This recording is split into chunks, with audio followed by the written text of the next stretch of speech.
Well, hi guys, it is One Love Ted, and it is time for Ted's afternoon story, and I'm reading from the Pushcart War by Gene Merrill.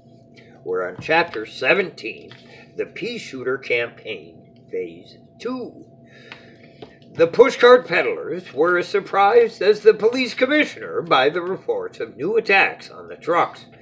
General Anna summoned everyone to Maxie Hammerman's to find out whether any peddlers had not turned in their pea shooters as ordered. Everyone had, even Harry the hot dog, whom General Anna questioned privately, gave General Anna his word that much as he had hated to do it, he had turned in his shooter and every pea pin in his possession. The mystery was solved when the P-TAC squad caught several boys between the ages of 8 and 10 shooting down trucks near Manhattan Bridge. The boys were using shooters very much like Frank the Flowers, and the police demanded to know where they had got them and whether they knew Frank the Flower. The children said that they had never met Frank the Flower and that they had made the shooters themselves from the description of Frank the Flower's shooter in the newspapers. One of the boys had even made himself a hat like Frank the Flower's, though the flowers stuck in the hat band were made of paper. The P-TAC squad confiscated the shooters from the children and asked them to please not make any more. But by that time, other children had had the same idea, and there were soon children all over the city making shooters and shooting at truck tires. Frank the Flower clubs sprang up in several neighborhoods. The P-TAC squad no sooner caught one gang of children than they received a call about another, and since there were in the city many more children between the ages of 8 and 10 than there were pushcart peddlers, there were, at the height of the children's campaign, even more flat tires than there had been before Frank the Flower's arrest. One day, Big Mo reported that 36 out of his 72 trucks were laid up. The whole thing was a scandal, he said. Any minute, he warned, these hoodlums will start shooting innocent people. Then perhaps the police commissioner will do something.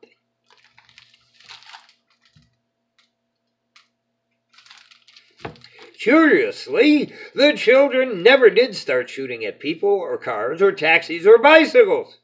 There seemed to be a clear understanding among the children that this was a war against the trucks, and that it was more fun to keep it that way. During this phase of the pea shooter campaign, all of the 5 and 10s in the city did a brisk business in tacks and pins. The children found that both worked equally well. Grocery stores had a great many calls for dried peas, and florists reported a surprising increase in business from customers between the ages of 8 and 10. Morris the florist began making up small bunches of day-old flowers suitable for hat bands and selling them at a special low price to anyone under the age of 10. It was natural that the truck drivers should have been unnerved by phase 1 of the pea shooter campaign when they did not know who was shooting at them. However, they were even more unnerved by phase 2 after it had been established that it was children who were doing the shooting. As there were children all over the city, the truck drivers did not feel safe anywhere. If there was a child anywhere in sight, a truck driver hesitated to leave his truck to make a delivery or to have a cup of coffee. Most drivers thought twice about driving down a block where they could see children at play. Although only a small number of the children in the city were involved in the shooting, it was almost impossible to judge from appearance alone which children might have pea shooters concealed in their jackets. One driver's suspicion got so out of hand that he had his own children searched for pea shooters every night before dinner. When the children realized that the truck drivers were afraid of them, it was hard for them to resist teasing the drivers. Even those children so strictly brought up that they would not have thought of shooting at a truck tire, much less joining a Frank the Flower Club, got a good deal of satisfaction out of just hanging around parked trucks. 2 or 3 children had only to stand on the sidewalk near a truck to give a truck driver the jitters. "Don't trust any of them," Big Mo instructed his drivers. "If a kid gets within 100 feet of your truck, clobber him." Clobbering, unfortunately, made enemies of even friendly, reliable children. Matters went from bad to worse. Truckers driving through blocks where children were playing panicked and stepped on the gas, and as a result were often arrested for speeding. When policemen halted a truck to write out a speeding ticket, the truck was what Frank the Flower fans called a sitting truck, an easy shot. The truck drivers couldn't win. The Frank the Flower clubs had a whole language of their own. The expression, "don't be a truck," replaced among Frank the Flower fans such earlier slang as "don't be a dope," or "jerk," a square, although "don't be a truck" is an expression that we all use today. It dates back to phase 2 of the pea shooter campaign. "You're a crackpot," as an expression of affection, also originated with the Frank the Flower fans. We use the phrase to mean you're a good guy, a prince, a buddy, a doll, a sweetheart. The use of this expression undoubtedly inspired the popular polka tune of the period, "Be My Little Crackpot." The motto of the Frank the Flower clubs was, "A Frank the Flower man is respectful to police commissioners, automobiles, taxis, and older people, and death on trucks. A Frank the Flower man is loyal, clean, and a good shot." Members of the clubs greeted each other in a kind of code. "Hiya, bachelor," was a popular greeting, to which the proper reply was, "Hiya, button," or "Hiya, Rose," to which "Hiya, bud" was the answer. Each club had its own variations. "Hiya, sweet," "Hiya, pea," "Hiya, Chris," "Hiya, anthemum," "Hiya, hiya, hyacinth," "Hiya, Daff."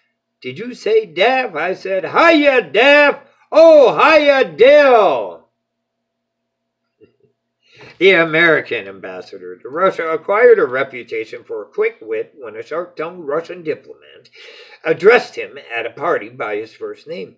To the diplomat's greeting, "Hiya, John," the ambassador responded without batting an eyelash, "Hiya, Quill," a nickname that stuck to the Russian for years. The ambassador's retort led to the President of the United States being asked at his next press conference whether his ambassador was a member of a Frank the Flower club. In defense of the ambassador, the President simply grinned and replied, "Don't be a truck." This response, although it has lost the President the support of the trucking industry, greatly increased his popularity with both automobile drivers and pedestrians. While English teachers did not approve of the President speaking in such a slangy way, the majority of voters were impressed with the President's detailed knowledge of what was going on in every city of the country. The general public had mixed feelings about the children's part in the Pushcart War. A few agreed with Big Mo that shooting at trucks was hoodlum behavior and should be severely punished. But the majority of people took the attitude that children had always had pea shooters and that the pea tax shooters were only a passing craze. A respected child psychologist of the period said that in attacking the trucks, the children were expressing resentment of parents who pushed them around. "It is a classic case of the little guy against the big guy," said the psychologist. The psychologist's advice was that it was better on the whole for the children to be killing trucks than their parents. To forbid them to shoot at trucks, he suggested, might create worse problems. This made parents think twice about making a firm stand about the trucks. The pushcart peddlers did not know what to make of the children's campaign. It bothered Harry the hot dog that any 8-year-old could get away with flattening a truck while he had to stand idly by. He was much put out by a rumor that a 9-year-old boy in the East Harlem section of the city had killed almost as many trucks in 1 week as Harry had killed in the opening week of the pea shooter campaign.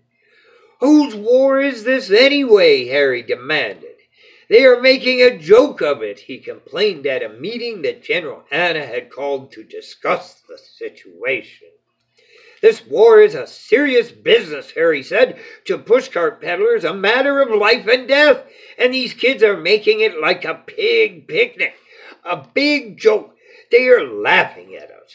"Some joke," said Morris the florist, "killing thousands of trucks. Let them joke, I say." "Why is it a joke?" asked Papa Perez. Maybe they seriously don't like the trucks. A big truck hits a little kid. Is that a joke? I tell you, kids today are very smart." "All those clubs," Harry said, "they are making Frank the Flower look silly. They are even making fun of his hat."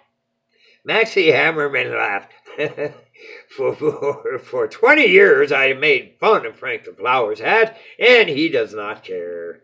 He is proud of that hat.